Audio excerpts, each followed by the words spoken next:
Bienvenidos a un nuevo episodio del legado cinematográfico de Bigas Luna, un podcast dedicado a diseminar la producción artística y cinematográfica del director y la investigación sobre su trabajo. En este segundo episodio de nuestra ya tercera temporada nos centramos en Didi Hollywood, una película de Bigas Luna estrenada en 2010 y protagonizada por Elsa Pataky, que además fue la última película que Bigas Luna dirigió en vida. Se acerca la temporada de los Oscars y nos anticipamos ya, así que vayan haciendo sus maletas, no olviden sus gafas de sol, sus mejores galas, porque despegamos ya camino a Los Ángeles y vamos a sumergirnos de lleno en el glamour de Didi Hollywood. Les habla Santiago Fouz Hernández. Soy catedrático en Estudios Ibéricos y Cinematografía en la Universidad de Durham, en el Reino Unido, y junto a Carolina Sanabria, a la que están a punto de escuchar en unos momentos, también catedrática en la Universidad de Costa Rica y especialista en Bigas Luna, conducimos este podcast al que le damos la bienvenida.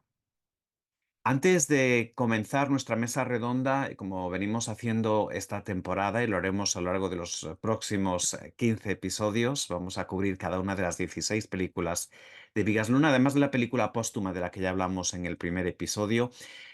Pues como venimos haciendo, vamos a hacer un repaso a la crítica y también hablaremos sobre la recepción académica en el caso del episodio de hoy de Didi Hollywood.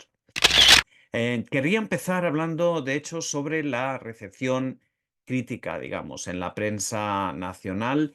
Didi Hollywood no fue recibida particularmente bien por los medios. Hemos leído unas 20 reseñas en distintos periódicos de distinta ideología, con distinto énfasis. Muchas de ellas se enfocan en Bigas Luna y en declaraciones que hizo sobre la película. Otras muchas se centran en la protagonista, en la actriz protagonista Elsa Pataky, que entonces se consideraba la mujer más sexy, con todos los entrecomillados que podamos poner a esa palabra, de España en aquel momento, en 2010, cuando se estrenó la película. Y por tanto, muchas de las reseñas sí se fijan en ella, en su papel protagonista y también lo que esta historia de ascenso a la fama, del paso de España a Hollywood o de ser una estrella más bien local o nacional a ser una estrella global, lo que esta historia tiene de su propia vida. Algo que ella se esfuerza en aclarar en cada entrevista, en cada declaración, que de ninguna forma se basa en su vida. Otras muchas reseñas, y no estoy mencionando medios porque vamos a fijarnos solamente en dos, hablan de Bigas Luna y un poco de su trayectoria anterior y cómo esta película de alguna forma sigue en su afán de lanzar a la fama, aunque la misma historia de ficción se centra en esto, a una estrella nacional, como en este caso es Elsa Pataky. Las comparaciones con Penélope Cruz son, por supuesto, casi inevitables, pero también se habla del papel de las mujeres latinas que triunfan en Hollywood y hasta qué punto esta historia refleja ese recorrido. He de decir que haciendo una crítica de las críticas, la mayoría de las críticas son bastante superficiales, hasta el punto de que en algunas de ellas a uno le queda la duda si la persona que la firma ha visto realmente la película o si la ha visto entera, que además se repite mucho lo mismo. Hay tres tópicos que querría resumir aquí. El primero es el hecho de que la película se basa en sí misma en tópicos. Estas críticas dicen que, bueno, que esta historia ya está muy vista porque se ha hecho dentro del mismo Hollywood. Algunas de las reseñas mencionan A Star is Born como ejemplo. El segundo elemento relacionado con esto es el hecho de que la película juega con tópicos de la industria pues bien conocidos y que por tanto dicen estas críticas que no es una idea particularmente original. Por otra parte, en muchas de las críticas se fijan en la actuación de Elsa Pataky, que describen como poco convincente y destacan que realmente en algunos momentos esta película puede parecerse más a un videoclip musical o incluso hay quien llega a describirla de un photobook para la modelo. Me quedo con dos reseñas, tal vez sorprendentemente una que se publicó en el diario 20 Minutos en su edición de Valencia, y digo sorprendentemente porque, bueno, no es un diario en el que uno espera que haya una profundidad tan grande como la que Rafa Vidiella expone en este trabajo, en el que además incluye una entrevista con el propio Vigas Luna. Pero es interesante cómo en este caso el autor sí se fija en la cinematografía de Vigas Luna. De hecho, dedica una columna a algunas de sus películas importantes como Jamón Jamón, también a la banda sonora de la trilogía Retratos Ibéricos y al libro Tres Paellas con Vigas Luna. Por otra parte, también busca en la película referencias clásicas al sello de autor de Vigas Luna, como por ejemplo el erotismo o también su interés por la cocina, por la comida. También destaca cómo Vigas Luna basó la confección de esta historia junto a la co-guionista Carmen Chávez en su propia experiencia de 4 años viviendo en Hollywood. Y me parece particularmente interesante dentro de la entrevista que Vigas Luna, hablando en 2010, antes por tanto del fenómeno Me Too, o de que estallara ese fenómeno, dice que, y cito, la protagonista es la mujer más deseada de España y la historia va a llegarle mucho al público femenino. Las desventuras de Didi son las de cualquier mujer que trata de salir adelante. Resulta interesante que Vigas Luna se refiere al lado turbio de Hollywood y habla de cómo hay productores a los que en otras publicaciones durante esta campaña se refirió como cuervos que guardaban listas de actrices jovencitas las que querían explotar. Como digo, muy interesante visto desde la perspectiva post-Me Too.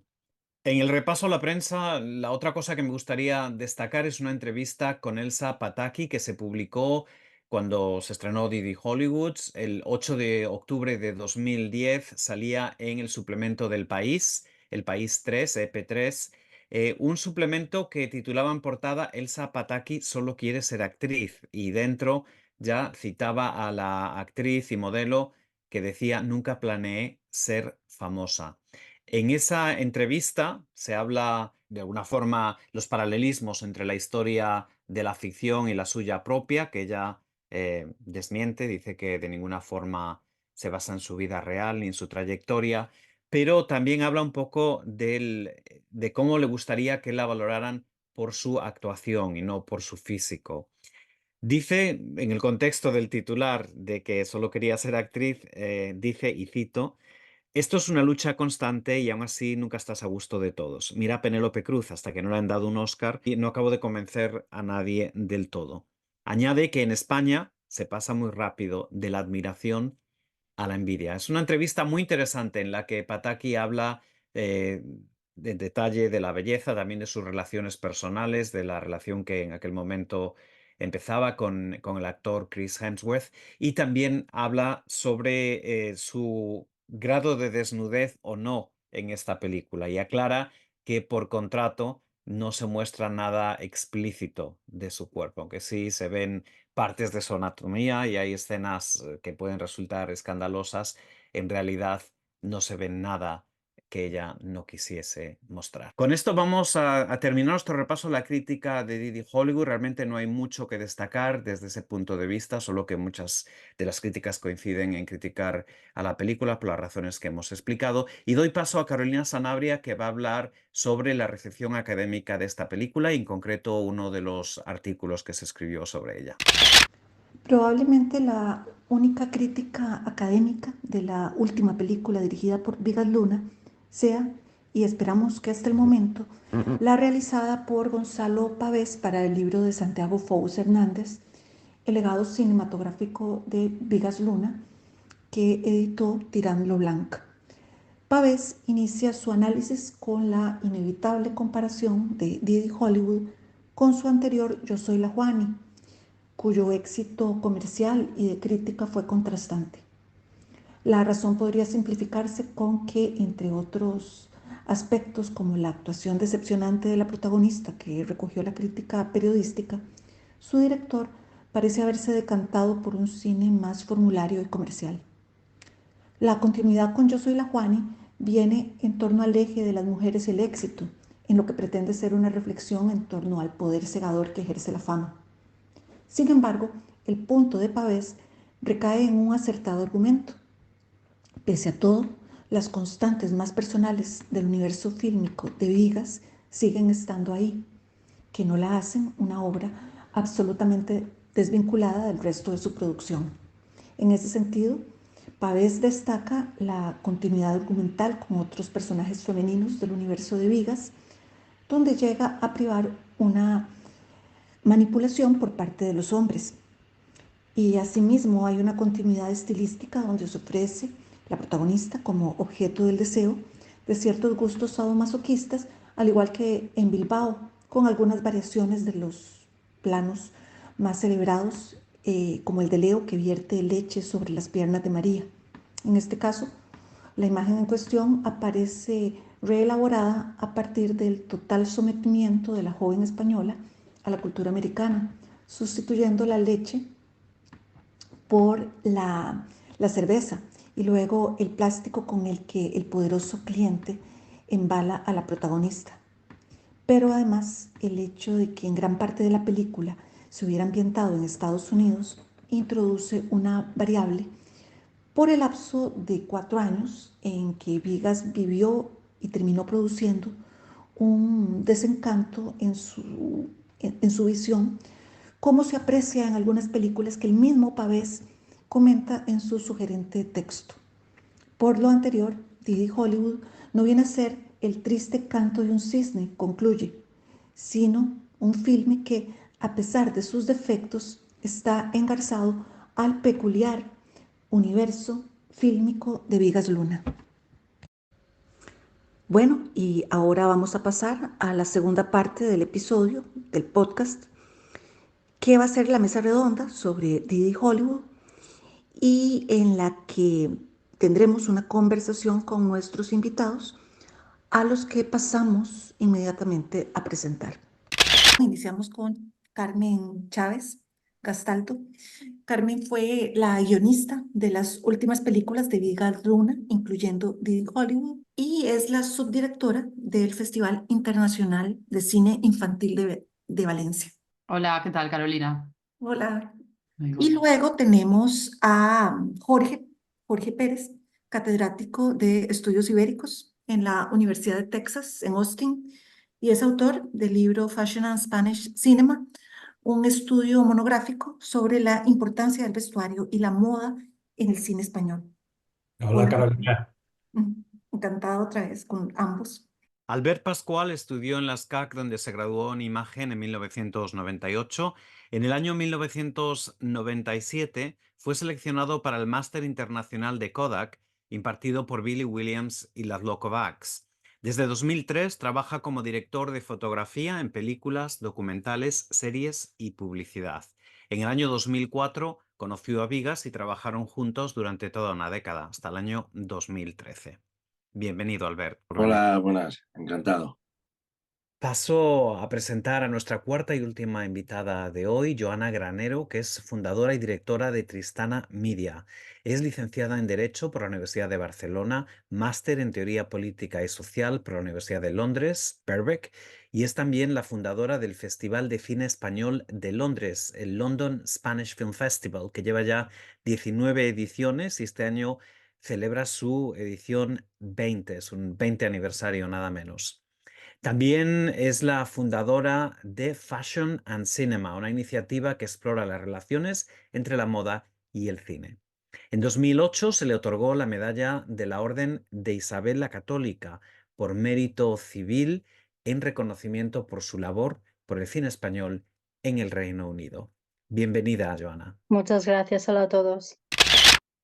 Bueno, pues antes de empezar la charla con nuestros invitados e invitadas de hoy, aprovecho para daros las gracias por estar aquí y también a todos quienes nos escuchan, sobre todo los que nos escucháis desde el año 2020, porque este ya es nuestro cuarto año produciendo este podcast. Quería aprovechar, de hecho, para recordar un par de cosas. Lo primero es que esta tercera temporada se lanzaba el pasado mes de diciembre con un especial de la película póstuma Según Origen. Tuvimos la oportunidad de hablar con su director, Carles Porta, y también con nuestro colega de la Universidad de Alicante, especialista en literatura catalana, Antoni Maestre Brotons. Si no han escuchado todavía ese podcast, ese episodio, les recomendamos que lo hagan. También quería recordarles que Carmen Chávez ya ha estado en este podcast en la temporada 2, en un episodio que se emitió en mayo de 2022 y sigue disponible. Y es un episodio que de alguna forma se complementa con este porque Carmen ya nos había hablado un poquito de Didi Hollywood en aquella ocasión, pero sobre todo centramos la conversación en Yo soy la Juani y en otras aventuras y otros proyectos en los que colaboró con Vigas Luna. Entonces te damos las gracias, Carmen, por regresar y esperemos que no sea, de hecho, la última vez que lo hagas. Pero quería empezar con Albert porque teníamos muchísimas ganas de entrevistarte, Albert. Es tu primera intervención en este podcast y nos encantaría saber cómo empezaste a trabajar con Vigas Luna y tal vez no sé si nos puedes recordar brevemente en qué proyectos participaste con él. Bueno, yo conocí a Vigas a través de un productor que trabajaba en Barcelona, de Gianni Ricci, y él sabía que Vigas quería cambiar o buscar otros nuevos directores de foto. Y a partir de ahí tuve una entrevista con él en su casa y la verdad es que tuvimos muy buen feeling desde el primer momento y ya no se paró hasta el final. O sea, fue una colaboración como muy natural por las dos partes, ¿no? Y bueno, y sí, con Vigas preparé una película que nunca se llegó a hacer, que diría que fue lo primero que hice con él. Es una película que se llama Cuatro. Y, y después hicimos un montón de cosas, porque aparte de pelis hicimos videoarte, hicimos las proyecciones del pabellón de Shanghái, hicimos lo de la Torre Akbar con Jean Nouvel, las comedias bárbaras de Valle Inclán, todos los fondos que se hicieron en las naves de Sagunto. O sea que con Vigas siempre estabas haciendo, a veces dos pelis hicimos juntos, pero hacíamos cosas muy raritas, muy chulas, te pedía siempre cosas muy distintas y que probaras, te animaba mucho a probar cosas y rodar con sus cámaras de Polex y las de vídeo así de fotos y ampliarlas a negativo. Y bueno, hacíamos muchos procesos de estos, era muy divertido porque no se conformaba con nada normal, ¿sabes? Siempre a veces me decía, si quiero algo normal, hay algunos que son mucho más buenos que tú. Yo te busco a ti porque tú eres capaz de hacer algo que no es normal. Y entonces era divertido. La verdad es que fue una super década. No sé si te acuerdas alguna anécdota en concreto de Didi Hollywood, ya que es la película de la que vamos a hablar en esta mesa redonda. ¿Se te viene alguna anécdota, algún recuerdo a la cabeza que quieras compartir un poco para romper el hielo y empezar la conversación? Bueno, para mí lo que fue más es que en esa película, la semana -1 de la preparación, o sea, la semana antes de empezar a rodar, nació mi segundo hijo. Y Vigas fue una persona muy humana con esto, porque el tío me dijo, le dije, lo llamé, le dije, hey, estoy yendo al hospital. Y me dijo, bueno, pues nos vemos el lunes en el set. Y dije, hostia. Y entonces pude estar una semana, que eso se agradeció un montón. Sí, sí. Bueno, Vigas era una persona muy humana, sobre todo era eso, era una persona que ya el ego se le había pasado cuando yo lo conocí. Ya no tenía esa necesidad quizá que tienen muchos directores más jóvenes, ¿no? Ya había hecho un eslabón, ya estaba por encima de muchísimas cosas. Ya te contaba la realidad de una manera, desde un punto de vista de un sabio, de alguien que sabe mirar las cosas desde fuera, ¿no? Y a la vez saber trabajar con ellas, ¿no? Carmen, hablemos un poco del concepto, del guión, de las primeras ideas sobre la gestación de la película. A ver, nosotros ya antes de rodar Yo soy la Juani, ya teníamos claro que queríamos hacer la segunda parte.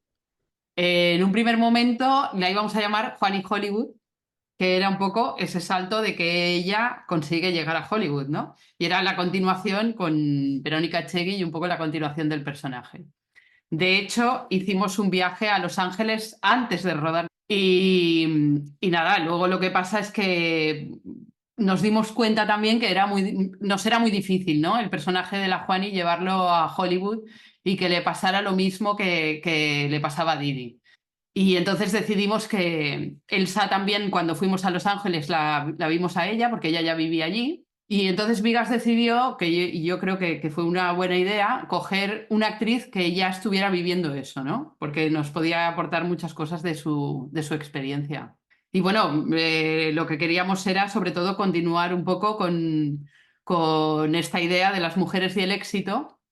Y yo creo también que como en muchas ocasiones Vigas fue precursor un poco del Me Too, porque es un poco lo que contamos en la película, ¿no?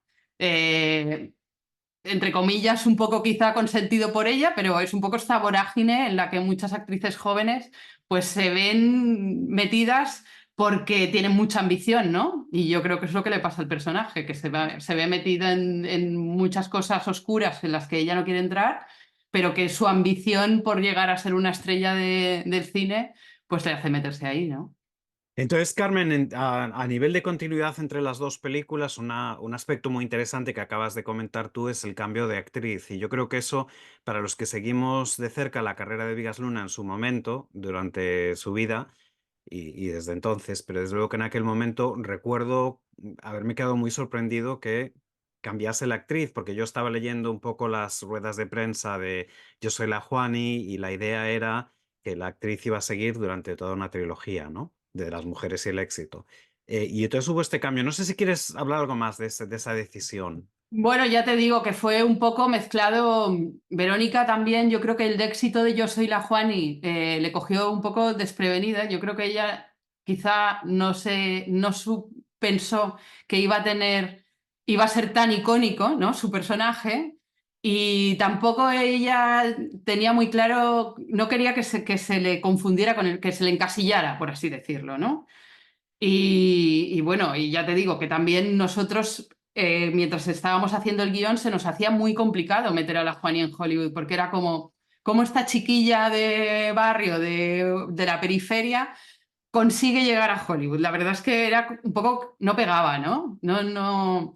Y entonces, bueno, pues se juntaron estas dos cosas y la aparición del Zapataki, y bueno, pues esta idea, ¿no? De que ella aportara cosas al personaje y que fuera justo lo que ella estaba viviendo, porque ella estaba en ese momento en Los Ángeles. Y también yo creo que ha sido un poco su vida, ¿no? Porque al final ha sido la mujer de Thor, no en el matrimonio que tiene en la película en Didi, pero bueno, que ha conseguido también ese sueño de hacerse una estrella y de casarse con un súper famoso, ¿no? De Hollywood. Y tanto, te puedo preguntar muy rápido, Carmen, de esa trilogía inacabada, entonces, ¿teníais ya en mente, habíais hablado de una tercera actriz o iba a seguir siendo la misma o no habíais llegado ahí? No, nosotros queríamos para la tercera, que iba a ser Las divas también lloran, que yo de hecho tengo un DVD hecho por Vigas, que la portada es Las divas también lloran, que iba a ser la tercera parte. Estábamos pensando en coger a Melanie Griffith, porque nosotros queríamos mostrar un poco ya la decadencia, ¿no? Ya has conseguido el éxito, has llegado hasta ahí, tú sabes que tu trayectoria personal ha sido comerte mucha mucha cosa por llegar hasta allí y de repente tu carrera va en declive porque has cumplido una edad y ya el listón ya no te coge para los papeles y ya estás en otra liga, ¿no? Entonces eso o lo sabes asumir o verdaderamente pues nosotros nos fijábamos mucho en Isabel Pantoja, por ejemplo, Vigas y yo fuimos grandes fans de todo el culebrón. De hecho, en una de las versiones del guión, ella se enrollaba con un político y bueno, iba a ser una película, yo creo que hubiera sido muy, muy divertido hacer Las divas también lloran. Ojalá que algún día se haga, Carmen. Pues ojalá, lo que pasa es que Vigas solo hay uno. Y eso es difícil, encontrar a alguien que tenga esa ironía y esa manera de captar las cosas es un poco complicado, la verdad. Tenía que ser él, eso lo tenía que haber hecho él. Y luego, pensando siempre entre lo que decías, Carmen, entre las mujeres y el éxito, ¿en qué se parecen y en qué se diferencian Didi, por supuesto, con Juani, su antecedente? Bueno, a ver, yo creo que el parecido está claro, ¿no? Que son dos chicas que buscan el éxito. Yo creo que las dos, de alguna manera, también lo que queríamos reflejar nosotros era que muchas veces la gente se cree que es muy fácil llegar a ser un actor o una actriz y llegar a ser famoso y que es fácil conseguirlo y es fácil vivirlo. Yo creo que las dos se parecen también en eso, hasta que se dan cuenta de que se lo tienen que currar, de que eso fácil no va a ser para nada. Y yo creo que la diferencia es que quizá la Juani, el carácter de la Juani no hubiera dejado que la ambición se le comiera y que se metiera en los fregados que se mete Didi. Yo creo que Didi es muchísimo más ambiciosa y sacrifica muchísimo más de su vida. Creo que esa es la diferencia que hay. Gracias. Y para ti, Albert, ¿en qué se parecen y en qué se diferencian? Pues nosotros buscábamos que no se parecieran casi en nada esas dos películas, ¿no? La Juani tenía una estética mucho más de barrio, una estética a nivel de luz muy iluminada generalmente por las luces de dirección de arte, ¿no? Con las que se diseñaban los decorados o las localizaciones, mientras que Didi era una luz mucho más americana. Ella era otro tipo de luz. Solo en esas primeras escenas de Didi, que aún recupera ese mundo cuando está aquí, sí que nos permitimos, en esa parte de Miami, quizá también nos permitimos algo un poco más sucio, pero Didi después, la fotografía era una fotografía mucho de luz, ¿no? Mucho más americana, muchos decorados con ese estilo americano que tiene muchas veces una sobreiluminación, ¿no? O, sobre todo en esa época, ¿no? Era buscar un referente de look americano. La Juani no, la Juani tenía un look mucho más propio, mucho más valiente, mucho más, no te diré que novedoso, porque ya habían muchas pelis que estaban trabajando en esas líneas, pero no había tantas. Y cámara a hombro, o esa sensación siempre de cámara a hombro que tenía la Juani, pues la daba de otra onda, ¿no? Didi Hollywood ya era un look mucho más de máquina, de Peewee o de trípode, de imágenes más estables, panorámicas, movimientos mucho más suaves. La Juani era mucho más fresca, mucho más natural, mucho más, tenía más punch, ¿no? Y buscábamos esa diferencia, fue muy buscada. La Juani, por ejemplo, tiene unas focales de trabajo generalmente bastante abiertas. Yo recuerdo casi toda la peli se rodó con un 21, un 24, un 27. En cambio, Didi Hollywood eran focales muy largas para romper esos fondos, hacer esos bokeh muy americanos, esas bolitas de colores en los fondos. Y nosotros trabajamos siempre esa rotura. Y como decía antes Carmen, ya sabíamos que íbamos a rodar las dos cuando rodamos La Juani. Lo que no sabíamos era cuándo las íbamos a rodar. Pero esa idea de dos pelis y quizá la tercera sí que estaba ahí en el aire, ¿eh? Entonces, eso, al menos para mí, fue la primera vez que me enfrenté a una especie de trilogía, porque era buscar un concepto fotográfico que fuera bien para cada peli, pero que a la vez describiera un arco dramático a nivel de la luz, ¿no? Y desde el punto de vista del vestuario, Jorge, como especialista en moda y cine, tal vez Joana también quieres decir algo. ¿Cómo se refleja, cómo evoluciona ese personaje desde la película Yo soy la Juani hasta Didi Hollywood? Dejadme aprovechar para mencionar que en el episodio de Yo soy la Juani, que será en unas semanas, tendremos a profesionales especializados, de hecho, en vestuario de Yo soy la Juani y en maquillaje. No quiero avanzar ningún nombre, pero en su día los diremos. Pero Jorge, desde tu punto de vista, ¿cómo se refleja en el vestuario esta evolución? Sí, pues para mí gran parte del éxito de por qué gustó tanto Yo soy la Juani es que es el estilo de ella. Yo creo que con este personaje Vigas Luna pues descubrió para el mundo el potencial creativo de la choni poligonera.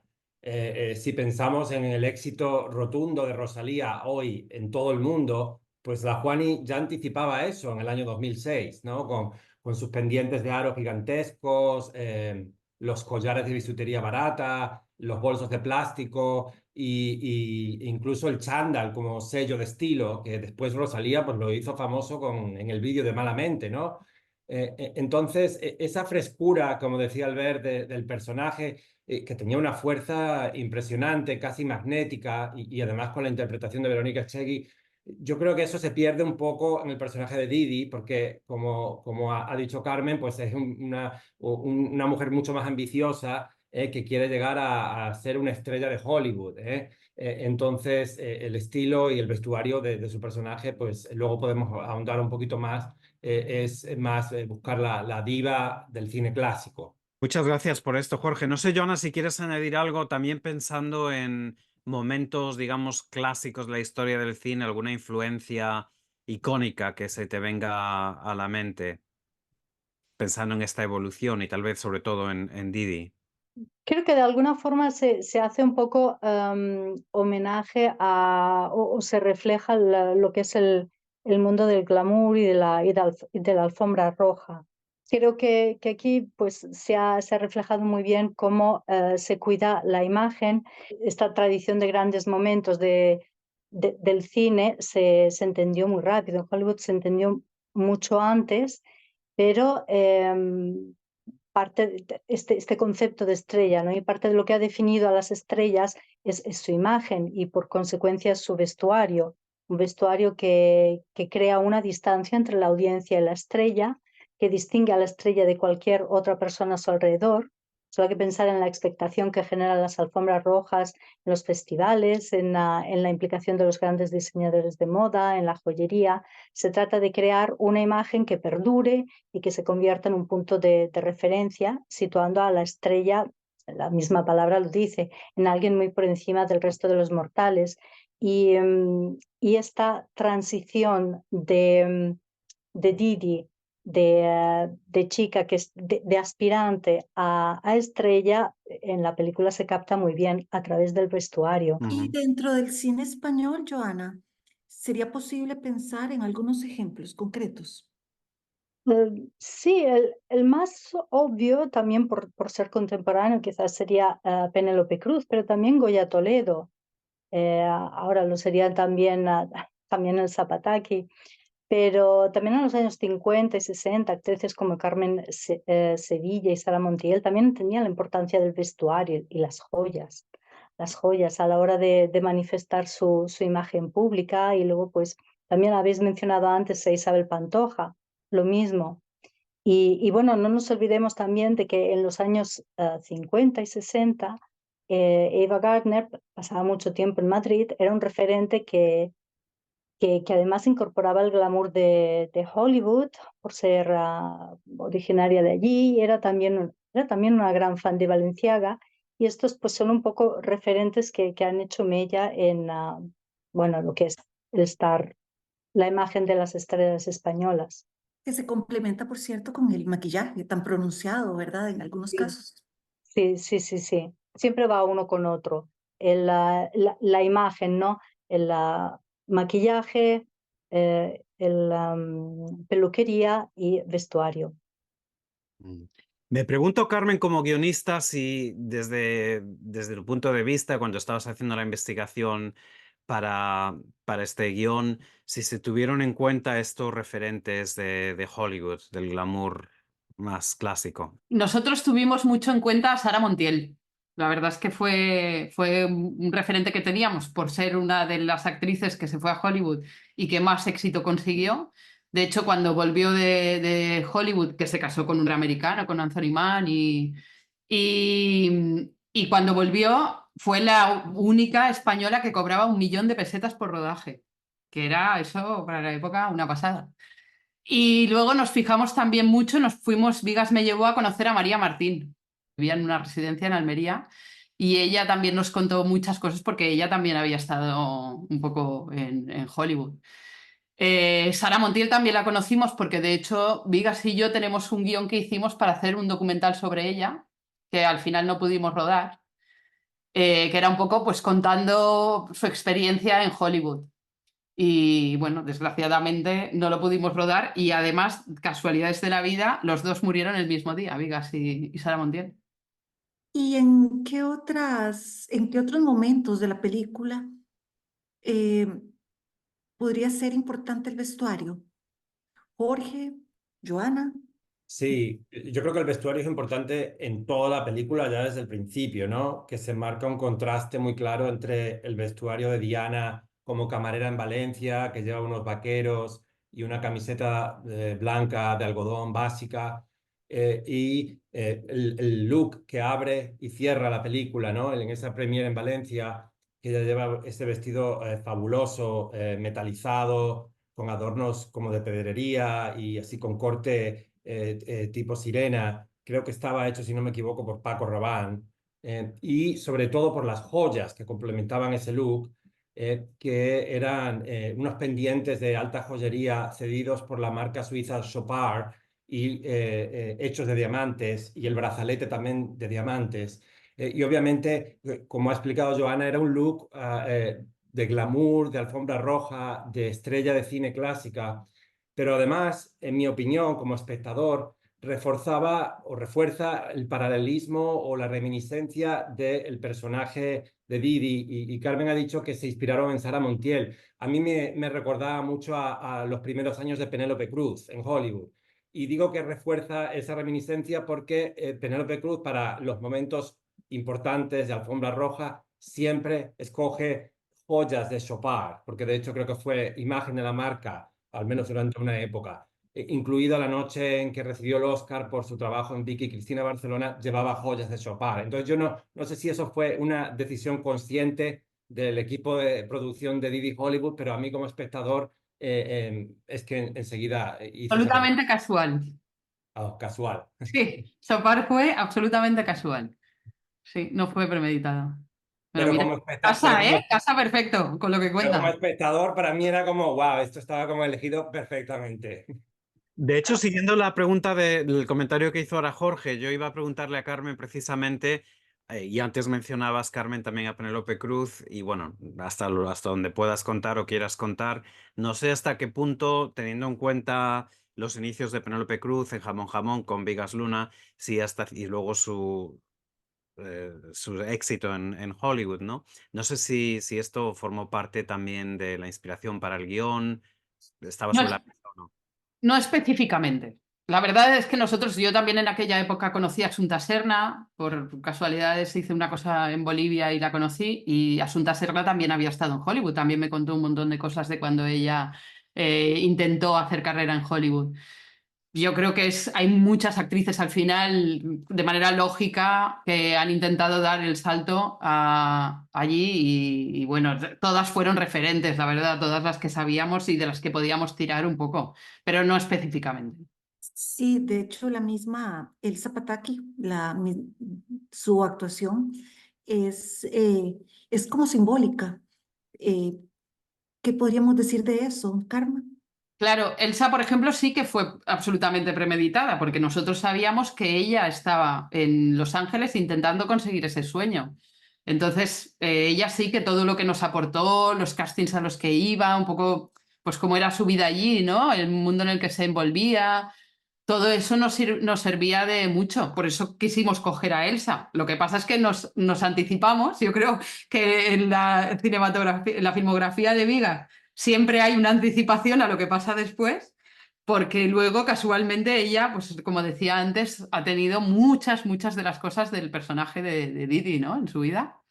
Pero una vez más, eso es azaroso, ¿no? Ha pasado por casualidad, ¿no? Claro. Entonces no lo sabíamos. ¿Y qué relación puede establecerse entre el vestuario y lo que hace un momento mencioné, el maquillaje y la peluquería, en esta y en otras películas? Joana. Bueno, yo querría insistir eh, con algo muy general que creo que es muy básico. El vestuario es importante siempre, siempre, siempre. El vestuario te dice dónde están los personajes y quiénes son. En pocas fracciones de segundo, solamente por su imagen, que es ciertamente el vestuario, pero también la peluquería, el maquillaje, te dice quiénes son. Tú entiendes quiénes son. Por ejemplo, en Didi in Hollywood, en algunas escenas Didi lleva un sombrero, no que el tiempo lo requiera, es una elección del personaje para resultar más cool, más sofisticado, más segura de sí.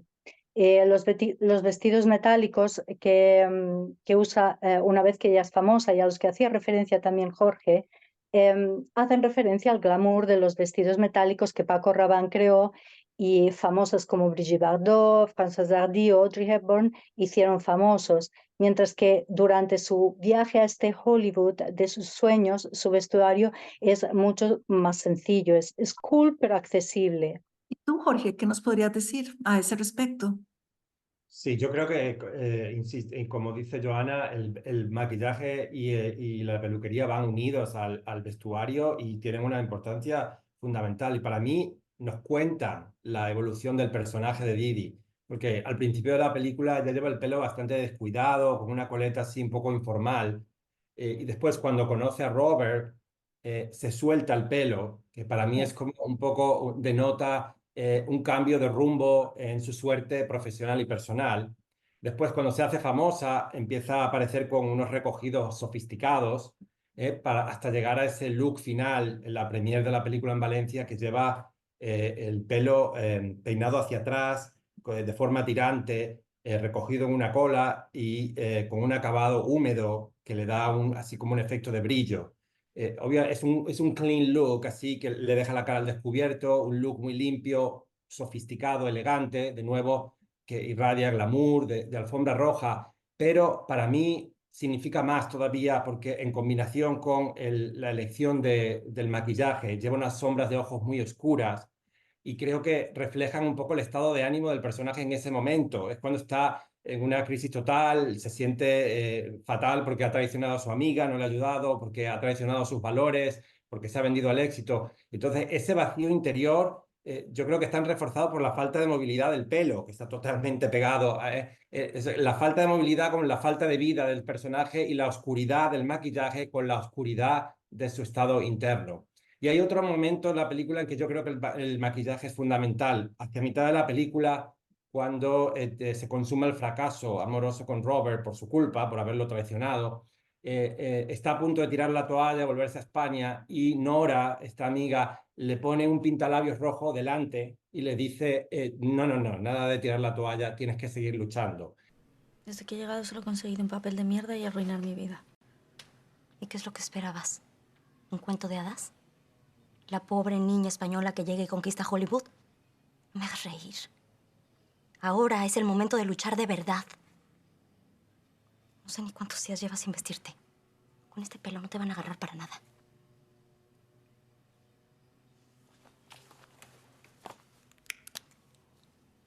A por todas, Diana. Y a partir de ahí, ese pintalabios rojo es un poco el símbolo del empoderamiento de ella como estrella. A partir de ahí le empiezan a ir bien las cosas. Y eso, de nuevo, unido a los vestidos rojos espectaculares que se pone, por ejemplo, en su primera cita con Steve Roberts, va con un traje rojo. Entonces, va a ser un poco el símbolo de su empoderamiento y de su éxito. Este rojo, no sé cómo llamarlo, rojo pasión, rojo ibérico, rojo empoderamiento como estrella. Entonces, para mí es súper fundamental. Maquillaje, peluquería y vestuario. Buenísimo lo del rojo ibérico, Jorge. Yo no sé si Carmen, que estabas asintiendo, quieres añadir algo rápidamente. Que estoy absolutamente de acuerdo con las dos intervenciones que han hecho los dos, vaya, tanto de los vestidos de Paco Rabanne, que sí, que además yo creo que el vestido era de Paco Rabanne, porque colaboró con nosotros en la película. Y lo del maquillaje, absolutamente, el rojo ibérico que me ha encantado, o sea, me ha chiflado, y a partir de ahora se quedará en nuestro vocabulario. Pues nada, sí, de acuerdo, no puedo añadir nada más. Sí. Albert, ¿querías decir algo sobre esto? Sí, es una anécdota de el primer vestido así de lentejuelas que entra en la peli. Diría que es una escena que rodamos en un sinfín blanco muy grande en la Ciudad de la Luz y era un plató muy grande donde teníamos 2 o 3 decorados. Yo no sabía que el vestido de Elsa en esa escena era ese. Y de repente yo estaba rodando y todo el plató parecía una discoteca. Por la luz le reflejaban las lentejuelas y eso parecía una auténtica... Claro, claro, yo no podía rodar de esa manera. Y entonces hablé con Vigas y entonces, bueno, pues ¿qué necesitas? Y digo, bueno, pues suavizar todas esas luces, ¿no? Y sí, sí, se suavizaron y rodamos. Y cuando ya rodamos la escena final en Valencia, yo tenía mucho miedo de cómo iba a ser ese vestido y qué problemas nos iba a dar de luz, ¿no? Porque realmente son vestidos muy peculiares para rodar. Albert, yo tenía pendiente un poco preguntarte, pues algo que hacemos mucho en este podcast, que es aprovechar un poco para conocer las distintas facetas de las distintas personas que hacen una película, ¿no? Y del director de fotografía, tal vez porque a veces no habláis tanto como, por ejemplo, el director o los actores. No se sabe demasiado. A mí me gustaría saber en qué punto del rodaje o en qué punto del proyecto entras a trabajar y en concreto con Vigas Luna, cómo se organizaba esta parte del trabajo. Cuando empiezas depende mucho de con el director que ruedes y de la relación que tengas. Una cosa es una relación muy profesional que se contrate para un servicio concreto y la otra cosa es cuando ya trabajas un poco como con una pareja, ¿no? Con un director que ya es casi una pareja tuya, ¿no? Entonces, con Vigas era así y empezábamos a preparar o a hablar de los proyectos muchísimo tiempo antes. A nivel práctico, un director de fotografía se incorpora más o menos las mismas semanas que durará un rodaje, pero al revés, ¿no? Si son 10 semanas, pues te incorporas unas 10 semanas antes. Eso es a nivel contractual. A nivel artístico, yo, por ejemplo, me interesa mucho conocer el proyecto cuanto antes, porque así puedo divagar durante tiempo y puedo pensar muchas posibilidades que puedo entrar ahí a nivel fotográfico, ¿no? Al final, un director de fotos de lo que se trata es de saber encontrar la manera de explicar a través de la fotografía ese guión. Es decir, que esas texturas de luz, que esos colores, que esos contrastes, que esos movimientos de cámara estén continuamente explicando esa historia que se quiere contar. Entonces no somos, yo a veces lo digo, ¿no? Somos como un poco como la sal o la pimienta de un director. O sea, sin esa historia nosotros no hacemos nada. Sin esa visión del director nosotros no hacemos nada. Nosotros lo que hacemos es complementar esa visión, intentar explicar a través de esa imagen esa historia, ¿no? Muy interesante lo que dices y además ayudará a los que nos estén oyendo y no sepan un poco en qué momento del rodaje se incorpora uno, ¿no? Porque como dices, depende mucho del director, pero me parece muy interesante que con Vigas trabajabas como parte del equipo creativo de alguna forma, ¿no? Y discutíais estos temas antes de empezar el Sí, proceso. claro, y muchas cosas las discutíamos muchísimo tiempo antes. Y más que discutir, era una cuestión de él te explicaba esa idea principal, esa idea básica de la película que quería hacer y te daba libertad total.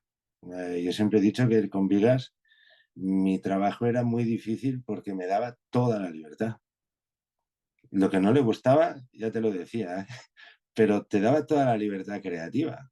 Y entonces eso no siempre es fácil, porque muchas veces que necesitas unas referencias o trabajas con unas referencias para la creación de ese concepto fotográfico que hay que realizar, ¿no? Pero con Vigas muchas veces era máxima libertad y búscame cosas y sácame cosas y proponme cosas y entonces era una relación que muchas veces empezabas a preparar. Yo recuerdo que lo de Shanghái se empezó a preparar un montón de tiempo antes, porque él quería rodar con un formato 10:1. Me decía, hostia, 10:1, claro.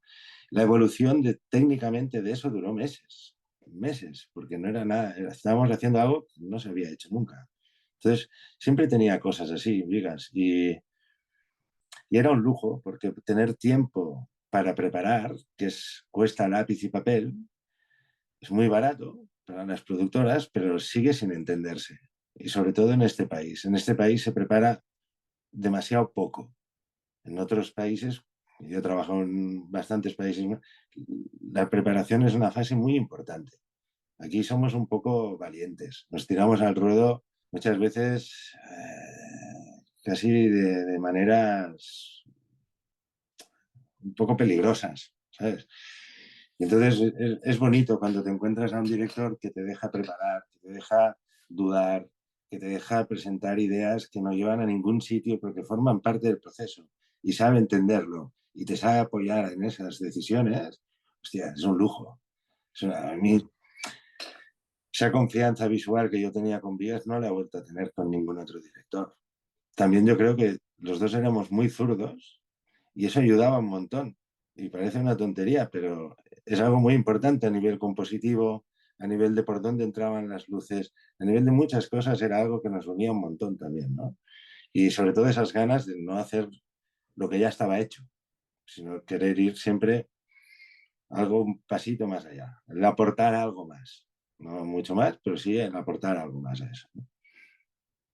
Muy interesante. Y lo que vamos descubriendo en este podcast es que con Vigas, bueno, creo por lo que han contado muchos colaboradores, y profesionales que han trabajado con él es que era un ejemplo de liderazgo y al mismo tiempo trabajo en equipo, ¿no? Que a veces parece que es incompatible, pero se ve que él tenía un poco el talento de compatibilizar esas dos facetas, ¿no?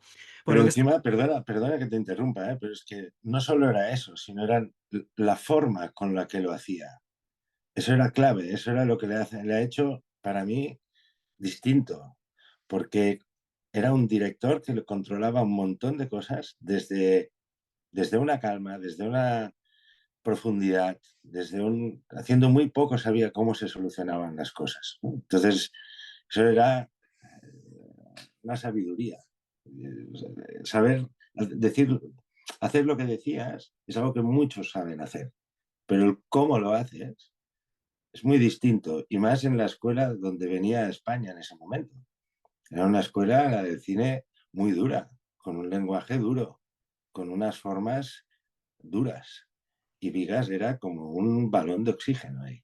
Era una cosa que decías, este tío se enfada y lo único que me dice es esto, tío. ¿Sabes? Bueno, pues no le hacía falta más. Y sabía que tú reaccionarías. Pero también se rodeaba de gente que nos dejábamos las pelotas en sus pelis. O sea, las vivíamos mucho, nos las interiorizábamos mucho y las respetábamos, ¿no? Y había un nivel de complicidad sí, muy alto, muy, muy alto. y eso se ve en todas las personas que han participado en este podcast, el hecho de que estéis aquí regalando tiempo y pasión, ¿no? Para compartir todo esto con nosotros, para mí lo dice todo. En este momento del podcast solemos de alguna forma comentar un par de escenas de la película. Sin extendernos demasiado, yo invité a Albert y a Carmen a escoger dos escenas. Albert escogió un momento en que Didi está supuestamente caminando por Los Ángeles, y en el guión he puesto Los Ángeles entre comillas porque la anécdota, Albert, es que no es Los Ángeles, ¿no? No sé si quieres hablar un poquito de esto. Bueno, esa era una escena de que cuando fuimos a rodar a Los Ángeles, yo echaba de menos ver a Elsa en Los Ángeles andando. Y esto lo hablamos mucho con Vigas. Y Vigas hubo una época que sí, hubo una época que no. Y al final no se rodó en Los Ángeles a Elsa para aquí. Y un día estando en Valencia, porque ya era al final de la peli, me pidió ese plano. Y, y entonces en una tarde tuvimos que improvisar y al final nos situamos en un parque. Yo ya me lo olía y había medido muy bien cómo era la luz de Los Ángeles y qué color tenía y qué direcciones tenía. Entonces reproducimos esa luz en un parque de Valencia y es un movimiento donde Elsa viene hacia cámara andando, es un momento bajo porque se acaba de ir de la relación que tenía. Y la anécdota es esa, ¿no? Que lo acabamos haciendo en un parque, que es que si lo vemos ahora con nuestros ojos, ¿no? Es de esas cosas que dices, hostia, la cámara a veces, la luz tiene mucho poder, porque lo que alteramos ahí fue, y se hizo con 4 bombillas y con 4 cositas, ¿eh? O sea, se hizo muy rápido. Muy, muy interesante y un ejemplo muy bueno de lo importante que es tu trabajo, ¿no? Como director de fotografía. Carmen, me gustaría comentar la escena que escogiste tú, que es hacia el final de la película, ¿no? En el estreno, y hablabas del momento en que Didi entra al estreno de la película, seguida de unos guardaespaldas, como vamos a ver. Sí, a mí me gustaba mucho esa secuencia. Bueno, nosotros nos enteramos con la colaboración con Chopar que las joyas siempre tenían que ir vigiladas por unos guardaespaldas. Entonces, claro, nos pareció muy interesante sacarlo en la película porque en ese momento en el que ella es consciente de que ha triunfado, pero que ese triunfo le ha costado mucho sacrificio personal, que es un momento en el que necesitaría un poco de intimidad, pues la siguen estas dos sombras, ¿no? Que son casi más pesadas que el traje que lleva, que ya era pesado el traje de Paco Rabanne. Pero es este momento, ¿no? de sufrimiento, ¿no? De lo que cuesta. Porque, por ejemplo, es una cosa que yo a mi hijo muchas veces se lo digo, ¿no? La fama, sobre todo, lo que cuesta es que ya nunca más vas a ser una persona anónima. Siempre vas a estar rodeado de gente que no te va a conocer, pero que te va a acompañar. Y eso para mí es lo más trágico, ¿no? Que trae el ser famoso.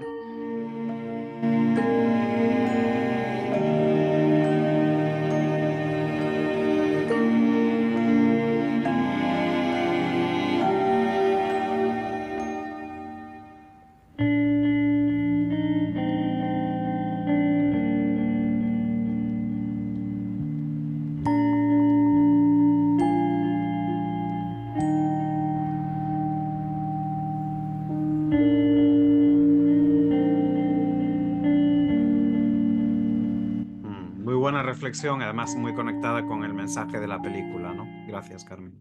Y en relación con el espacio, ¿creéis que está bien conseguido el paso de Valencia a Hollywood? Jorge.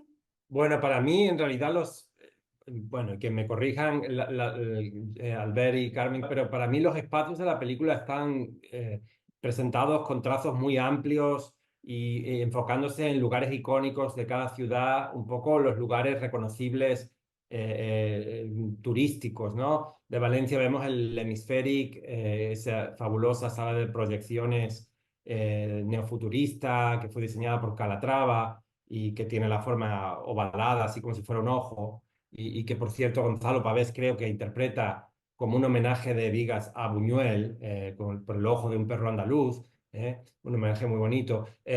Miami aparece pues con exceso de planos de la playa y la bahía, un poco la esencia costera de la ciudad, y Los Ángeles pues con abuso de planos del Hollywood Boulevard y del Polo Lounge del Beverly Hotel, que parece que Didi va allí a almorzar cada día. Entonces, en realidad, a mí no sé si eso fue algo buscado, pero trazos amplios y lugares reconocibles, un poco, quizá una visión superficial de las ciudades que va a tono con el tema de la superficialidad de la fama y el éxito. No sé si fue eso buscado o no. Joana. Sí, yo creo que está muy bien conseguido. Como espectador enseguida identificas dónde está ella, lo reconoces inmediatamente los espacios. Así que sí, fantástico, muy bien conseguido. Bueno, en la primera parte de este podcast hablábamos, bueno, en concreto Carolina nos resumía la recepción académica de la película y nos hablaba de un ensayo fantástico de Gonzalo Pavés que se incluye en el libro El legado cinematográfico de Vigas Luna, que tuve la suerte de editar hace unos años. Y en ese ensayo Pavés recupera un poco la película, también en parte, y gracias a la imaginería y el imaginario y la simbología de toda la trayectoria de Vigas Luna, que tenía ciertos leitmotivs de alguna forma, ¿no? Y ciertas imágenes que recurrían y ciertos temas.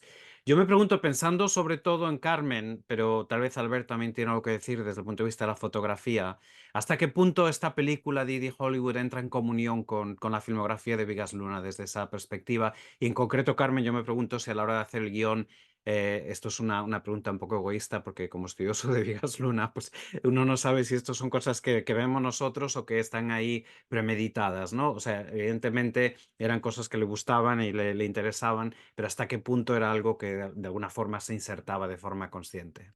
Yo creo que consciente tampoco era Vigas, ¿no? Formaba parte un poco de su imaginario.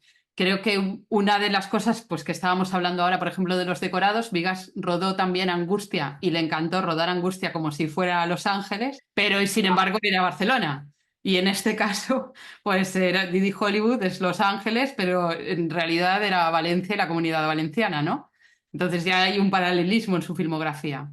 Y luego también yo veo mucho en las secuencias que nosotros llamábamos del Drap Around, que es cuando ella pues, se somete al señor este empresario un poco a que le haga lo que él quiera, pues hay mucho paralelismo con Bilbao, por ejemplo, de esa muñeca, ¿no? De ese ser inerte al que se manipula, ¿no?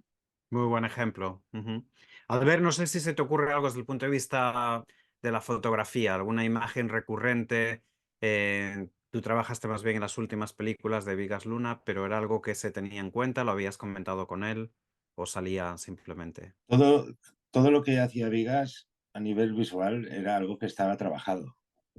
Era consciente de ello. Eso no dice que no hubiera muchas veces que improvisáramos cosas, pero rápidamente sabías si cabía en esa peli o no cabía, ¿no? Si estabas en el lenguaje de esa peli o no. Y esto, hicieras lo que hicieras, fuera un largo, fuera lo que fuera, se creaba un concepto a partir del cual ya cada uno tomaba sus vías a nivel de jefes de equipo, ¿no? Y yo también como director de fotografía. Pero esa libertad que daba Vigas también era para que complementaras ese concepto que él hacía, ¿no? De manera que era todo muy marcado. Las imágenes de Miami y de Los Ángeles, yo tenía clarísimo dónde tenía que ir y casi a qué hora tenía que ir. Porque Él conocía, sobre todo Los Ángeles, él había vivido en Los Ángeles, se lo conocía muy bien. Entonces quiso apostar por ese tipo de espacios que, como hablaba Jorge, ultra mega icónicos de Los Ángeles. No íbamos a descubrir ciudades dentro de Los Ángeles, no, íbamos a descubrir Los Ángeles que van todos los turistas a ver, ¿no? O sea, eran imágenes como muy, muy, muy icónicas. La crítica no fue particularmente amable con esta película, que sin embargo, como hemos visto, tiene aspectos muy típicos de Vigas Luna, tanto en temática como en estética, algunos de los cuales comentaba Carmen. ¿Por qué creéis, tal vez es una pregunta para todos, en realidad, ¿por qué creéis que convenció menos esta película que Yo soy la Juani? En mi opinión, el carácter de Juani es mucho más fuerte y convincente en su vulgaridad y simplicidad que el de Didi. Crea mucha más empatía, genera más empatía a una chica de barrio con una situación familiar difícil y que quiere salir de la miseria que una chica, igual sí, de clase obrera, hija de peluquera, pero de aspecto un poco más burgués, que lo que quiere es el glamour del éxito. Y luego Juani tiene principios, Didi es más ambiciosa, tiene menos escrúpulos, y yo creo que genera menos empatía y por eso se convirtió en un personaje un poco menos agradable. Yo creo que es que la Juani tenía mucho poder. Era una película con mucha fuerza y eso eclipsó la segunda parte, y creo yo. También creo que, al menos lo que yo viví con Vigas, ya os digo que al nacer mi segundo hijo la semana anterior, mi cabeza también estaba como estaba en esa época. Pero sí que Vigas con la Juani se volcó en esa peli. Cada día te venía con propuestas nuevas, con un cinturón que he encontrado que hace unas lucecitas que no sé qué, que no sé cuántos, con un no sé qué. En Didi Hollywood no se le veía tan, eh, tan implicado. Yo no sé muy bien por qué. Yo creo que es que disfrutó mucho haciendo la Juani. O sea, entramos en el mundo ese del tuning, que nadie había hablado de eso, ni nadie se había fijado en esos mundos. Incluso la Choni durante mucho tiempo se le llamó la Juani. Lo que pasa es que después se cambió el nombre por la Choni, me parece, por un gag televisivo. Pero la Juani, yo recuerdo que en mi barrio salieron Juanis después de la Juani. O sea, fue una película que realmente fue muy grande. De eso, del guión de Didi, yo creo que Vigas no tenía tanto donde sacar cosas nuevas. Al final estábamos en un... Didi es una peli que en muchos casos, a nivel fotográfico, en muchos casos ya habíamos visto todos otras veces. La Juani no. La Juani tenía ese poder de ser una película muy nueva, muy fresca. Carmen, no sé si tienes algo que añadir a eso. No, yo creo que por determinadas circunstancias, Vigas tampoco pudo en Didi hacer exactamente lo que él le hubiera gustado. Pero hasta aquí puedo leer. Vaya, yo creo que fue una película en la que él sintió su creatividad un poco aprisionada, por así decirlo. Y eso, pues desgraciadamente, probablemente se transmite un poco también en la película, vaya, no sé. También creo que con los años la gente la ha comprendido más, creo que también que había cierta manía a Elsa Pataky, que también se cogieron mucho a la actuación de ella. Y luego, bueno, la Juani, es que la Juani fue una cosa en la que nadie se había fijado, que era esa periferia emergente, ¿no? Con esa creatividad. Y fue un boom entre de todo, de la música, la estética, rompió moldes. La Juani parecía que la hubiera hecho un chaval de 30, ¿no? Era una película súper moderna. Y yo creo que eso rompió moldes y tuvo un súper éxito. Quizá, como decía Albert, pues también Didi era un poco un proyecto ya más tradicional, ¿no? Más diferente. Igual si hubiéramos hecho un estilo Babylon, ¿no? En Didi Hollywood, pues hubiera sido súper revolucionario. Y Jorge, ¿tú qué piensas? Yo estoy de acuerdo en que la historia en sí pues tiene menos frescura o es una historia que ya hemos visto. A mí es como una versión ibérica, qué sé yo, de la historia de Ha nacido una estrella, Star is Born. Entonces, pues el Zapataki lo tenía un poco complicado porque tenía que competir con Judy Garland y Barbara Streisand y todos estos actrices grandes que habían hecho versiones de ese personaje en los musicales de Hollywood. Entonces, pues es que es una papeleta un poco difícil.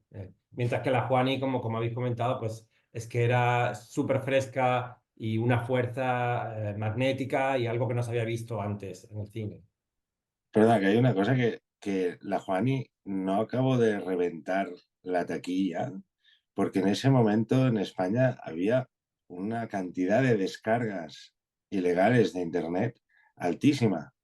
Incluso diría que hay un estudio hecho donde se demostraba que Yo soy la Juani fue la película más descargada. Y eso hubiera generado un montón de dinero, pero era un momento también complicado en los cines. Y, y las descargas Internet fue algo que al ir a un público tan joven, ese público joven descargaba Internet. Sí. Yo Y tengo una copia de la película del Top Manta. yo también, yo también. Debían de haber hecho un top, ¿no? Un ranking del Top Manta y seguro que fue de las películas más vendidas en su momento. Esto también es muy diciente del momento, ¿no? Que lo hace también en sí mismo interesante. Pero bueno, como habéis dicho, también esta película se está recuperando y de hecho este podcast en parte también es un esfuerzo para llamar la atención sobre algunas películas de las que se habló menos o menos bien para que también la gente las recuerde, las vuelva a ver. Porque de hecho esta película está disponible en Radio Televisión Española. Se puede ver los que nos escuchen desde España. Pueden verlo. Bueno, ya casi terminando, nos quedan un par de preguntas nada más. El fenómeno Me Too, que lo mencionó antes Carmen, que de alguna forma la película lo anticipaba, Vigas Luna anticipó tantas cosas, la crisis del ladrillo en Huevos de Oro, todo el tema ecológico, realmente es que fue muy pionero en muchos temas, ¿no? Y es fascinante estudiar sus películas porque ves un poco cómo anticipan tantas cosas. Entonces, solo quería comentar muy rápido, tal vez Carmen puedes contestar o, bueno, Joana, quien quiera. Pero, ¿creéis que esta película hoy sería posible, a día de hoy, se habría visto de otra forma? O incluso, por otra parte, tal vez habría tenido más impacto, porque es más como tópica, ¿no? ¿Qué pensáis? Creo que a lo mejor después de todo el movimiento Me Too hubiera tenido más impacto. En aquel momento, pues yo no sé si la gente sabía mucho que esto pasaba, ¿no? Y tampoco nosotros lo explotamos del todo, tampoco ahondamos tanto, hacemos como unas pequeñas pinceladas, ¿no? De lo que le pasa a ella, pero no, pues como decía yo antes, hicieron, no sé si habéis visto Babylon, la película de Brad Pitt, bueno, muestra un Hollywood que es absolutamente bacanal y Sodoma y Gomorra. No sé si nosotros nos hubiéramos atrevido a tanto, pero a lo mejor podíamos haber ahondado más en el tema y no hubiera pillado tan de sorpresa. Porque nosotros casi lo teníamos que explicar un poco, ¿no? De alguna manera. Ya para terminar, otro aspecto muy importante en la película y que también forma de algún modo parte de la tragedia es la reflexión sobre la amistad. Entonces, surge la pregunta de si también es esta una trilogía sin terminar sobre las mujeres y el éxito. Es decir, está el éxito en esta industria reñido con la amistad y con otros valores éticos, Carmen. Yo quería, bueno, a mí me gustaría resaltar, yo creo que es una cosa que pienso que es absolutamente así. Yo creo que el cine, sobre todo, que es el mundo que conozco, implica muchísimo sacrificio personal. Y no sé si con la amistad, pero sí que creo que tú para tener éxito en un trabajo que necesita tantísima dedicación, tienes que sacrificar muchísimo de ti, porque si no es imposible. Pues, de hecho, Viga siempre decía que hacer una película eran tres vidas, ¿no? Tu vida personal, la historia que estabas contando y la vida del rodaje. Y muchas veces, pues como decía Albert, nace tu hijo y puedes estar una semana con él, pero luego tienes que volver a rodar. Y son jornadas muy largas, de 12 horas, a lo mejor son 2, 3, 4, 5, 6 meses de trabajo en el que tu vida personal pasa absolutamente a un segundo plano. Y si tienes que rodar, da igual que se case tu hermano, a que pues, tu hijo esté enfermo, da igual. Tienes que sacrificar muchísimo y yo creo que eso para mí es lo más duro, ¿no? De trabajar en la industria del cine y sobre todo yo creo que si tienes súper éxito ya la responsabilidad es muchísimo mayor Y además también sacrificas un poco el ser una persona anónima, poder ir a comprar el pan sin tener a personas que te hagan fotos con el móvil o tomarte 3 copas si te apetece o volverte loca una noche, ¿no? Ya, eso ya es imposible. Entonces, para mí sí, no sé si exactamente con la amistad, pero yo creo que sí, que el éxito en estas profesiones que están tan de cara al público, pues sacrifican mucho, personalmente. Joana, En principio pienso que en teoría no tendría por qué estarlo, no tendría por qué estar reñida una cosa con la otra, pero creo que la práctica demuestra que sí. Se ha sabido de amistades estrechas entre actrices, por ejemplo, de las que luego no se ha oído hablar más, como si se hubiesen desvanecido, amistades así bastante públicas. Y algo de lo que a menudo hablan los directores de cine es de la fragilidad de los actores y de sus enormes inseguridades. Y creo que es muy probable que una amistad estrecha y auténtica, que no se base simplemente en una adulación más bien íntima, puede fácilmente crear situaciones difíciles de gestionar para un actor o una actriz, porque una amistad real, digamos, honesta, le puede hacer sentir más inseguro o insegura o frágil, más frágil de lo que ya es de por sí. vale, no sé si, si Jorge quiere decir algo. Sí, yo quería añadir que como espectador soñador hemos hablado bastante de la tercera parte de esta trilogía, de lo que hubiera sido, y aunque Carmen nos ha adelantado un poquito de lo que tenían en mente, que era la estrella caída o decrépita ya, a mí me hubiera gustado con respecto a este tema se hubiera explorado otra arista del tema de la relación entre el éxito y las relaciones entre mujeres, que se hubiera explorado un poquito lo del síndrome de la baja reina, ¿no? La tercera parte como la actriz consumada, la gran estrella que marca su territorio y que cierra puertas a otras posibles aspirantes del gremio, que creo que es un tema que no ha sido muy explorado en el cine español, o a lo mejor me equivoco, pero no recuerdo que haya sido muy explorado y hubiera sido interesante que esa tercera parte hubiéramos tenido a una Didi ya majestuosa, diva, pero también abeja reina. Y Albert, ¿qué papel tiene la fotografía a la hora de retratar la amistad y el conflicto de Didi con otros personajes? Nosotros no nos fijamos en esta relación como un motor fotográfico. Nuestro motor fotográfico, lo que definía ese concepto fotográfico era ese contraste con la Juani, ese mundo más americano. Esas relaciones de amistad no era una peli que se basara en la amistad. La amistad es una línea más, pero nosotros no la trabajamos. Al menos no recuerdo ninguna conciencia de trabajar esas escenas de una manera muy específica. Al revés, no nos marcaron el look de la peli ni son escenas que realmente fílmicamente sean muy representativas de Didi Hollywood, creo yo. Bueno, yo creo que casi ya para terminar me gustaría, o nos gustaría, Carolina, a mí preguntaros a cada uno de vosotros rápidamente si nos podéis decir en qué estáis trabajando ahora. Empezando tal vez por Carmen, no sé si quieres compartir en qué proyectos tienes entre manos. Bueno, yo he estado un par de años trabajando en un estudio de animación con un par de guiones, pero el mundo de la animación es todavía más complejo que live action. Y bueno, y también me dedico, aparte del Festival de Cine Infantil, que está especializado en animación, hago exposiciones. Este año, en unos meses, inauguraré una exposición de Ripollès, de Juan Ripollès, que es un gran artista valenciano, castellonense.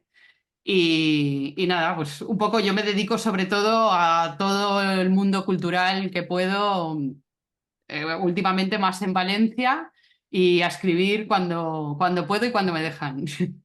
Joana, ¿y tú en qué estás metida ahora mismo? En este momento estoy metida en presupuestos y la programación para el London Spanish Film Festival.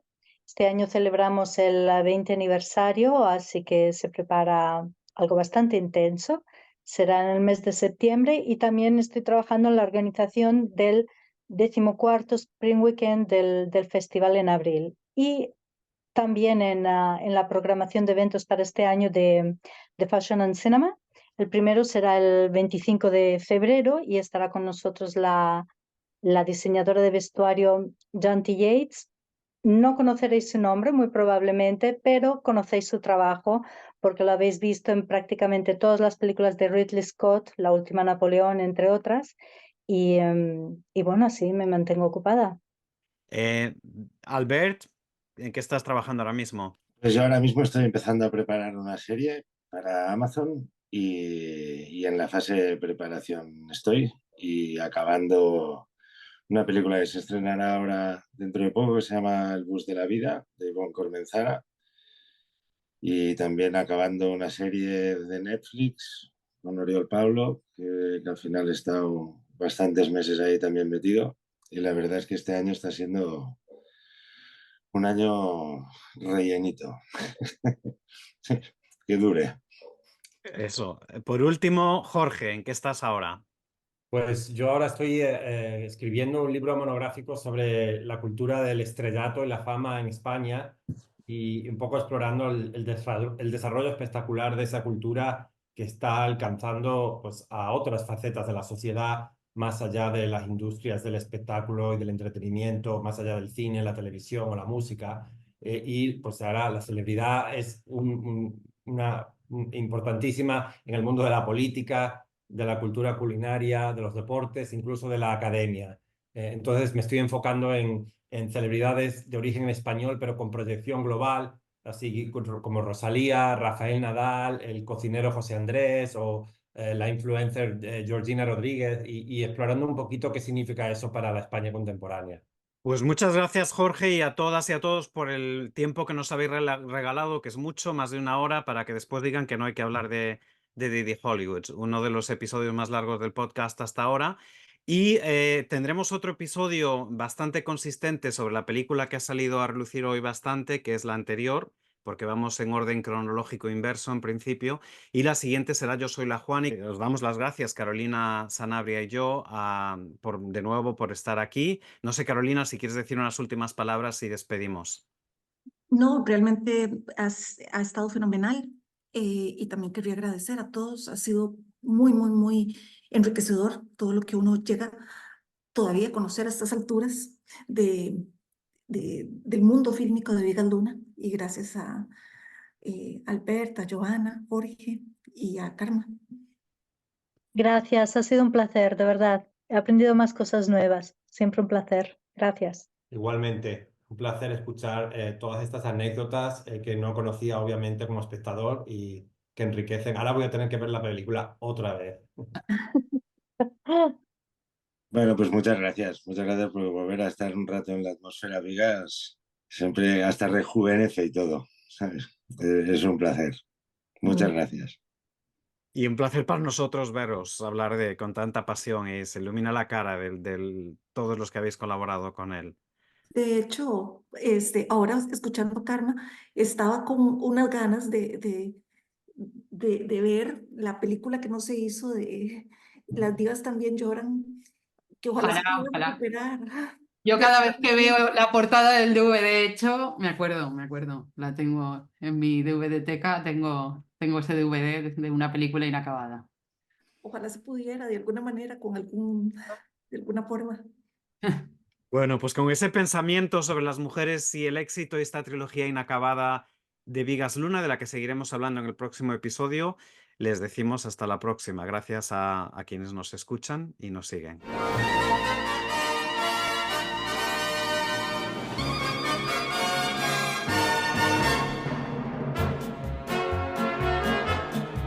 Pues llegamos así al final de otro episodio del legado cinematográfico de Vigas Luna. Lo hacemos dándole las gracias, antes de nada, a ustedes por su apoyo, por escucharnos, por seguirnos. Estamos muy contentos con todas las descargas que recibe este podcast, que crecen con cada episodio. Y queremos agradecer, cómo no, su participación a los 4 invitados e invitadas de hoy, cuya generosidad y conocimiento aporta tanto a los estudios del cine de Vigas Luna. Queremos también emplazarles a nuestro próximo episodio, que se publicará en unas semanas y en el que hablaremos de la película anterior a Didi Hollywood. Vamos lanzando episodios en orden cronológico pero inverso. Nos trasladaremos al año 2006, el gran fenómeno que fue Yo soy la Juani, como se comentaba en la mesa redonda. Una película protagonizada por la entonces desconocida Verónica Echegui. Y de ella hablaremos, su recepción crítica y académica, como siempre, y también hablaremos con miembros de su producción y también con una especialista en cine español. Todos los detalles serán revelados a través de nuestras redes sociales. Ya saben que pueden seguirnos en Instagram como Vigas Luna Tribute, también en X como Vigas Luna Homage, tal y como suena, y tenemos una página web si quieren saber más sobre los próximos eventos del Vigas Luna Tribute, vigaslunatribute.info. Allí tendrán todos los detalles sobre un evento que se celebrará muy pronto, una pequeña retrospectiva que se hará en Brooklyn y también sobre más eventos que estamos organizando en Italia y en Brasil a lo largo de todo este año 2024.